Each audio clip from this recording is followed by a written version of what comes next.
Když jsem přijela do Česka poprvé, všimla jsem si nějakých kulturních rozdílů. To bylo zvláštní zajímavý první dojem, proto jsem zapsala do svého mobilu. Už žiju tady déle než o 3 roky. Už jsem na to zvykla a trochu zapomínám. Chtěla bych se o to s vámi podělit, dokud si to ještě pamatuji. Můj první dojem z České republiky byl, že je tady často teplá barva, jako růžová, žlutá, červená.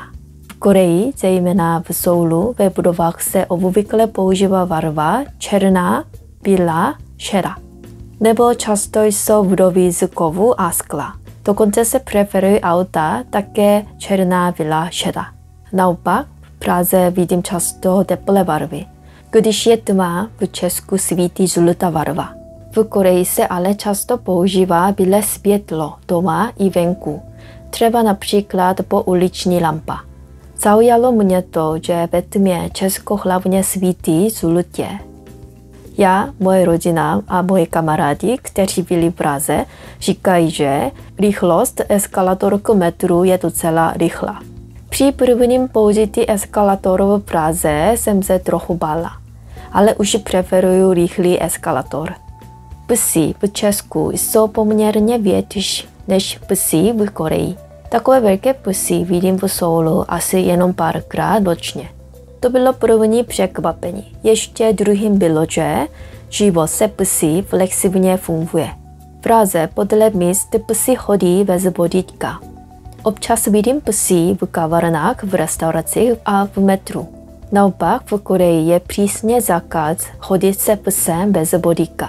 Obecně psy nejsou povolení přijít dovnitř budov, jako například do restaurací, do kaváren a do metru. Veřejně moc nejde život se psy, proto já závidím život se psem v Česku.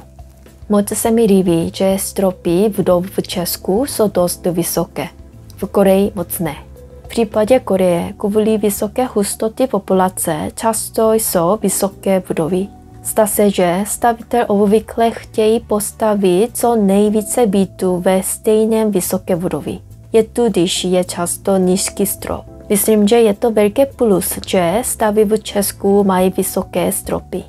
Výška záchodu v Česku je vyšší, to v Koreji. Důvod pravděpodobně souvisí s průměrnou výškou lidí.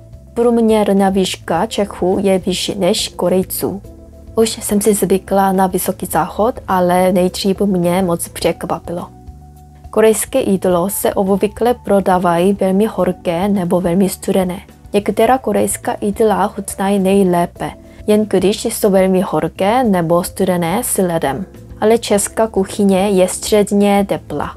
Nejtěžší na zvykání české kuchyně byla teplota, protože subjektivně cítím, že česká jídla jsou jenom akorát teplá. Naopak se zdá, korejská skutečná jídla by byla pro vás příliš horká nebo studená. Když jsem poprvé viděla, že Češi mají tolik klíčů, byla jsem zvědavá, jestli je to módní trend. Už mám tady nějaké klíče, ale stále nemám nic klíče v Koreji. Digitální zámek dveří jsou obecné, občas dveře lze otevřít rozpoznáváním otisku prstů nebo očí nebo pomocí karty. Už jsem zvykla na použití klíčů, ale při odchodu nechci zkontrolovat, jestli klíče na ruce. Tak mi chybí digitální zámek. Vypadá, že Češi mají rádi květiny ve srovnání s Korejci. V Praze je více květnářství a květiny se často používají v restauracích, v kavárnách a podobně. Vzpomínám si na to, že dokonce během pandemie v roce 2020 květnářství byly otevření. V Soulu kytky jsou dražší než tady a možná proto se to počítá jako luxusní dárek a dekorace. Z toho důvodu mě překvapilo, když jsem viděla v kavárnách živé kytky. Kromě těchto zážitek by nejšokující situace v Česku pro cizinci pravděpodobně byla sirenem ve středu.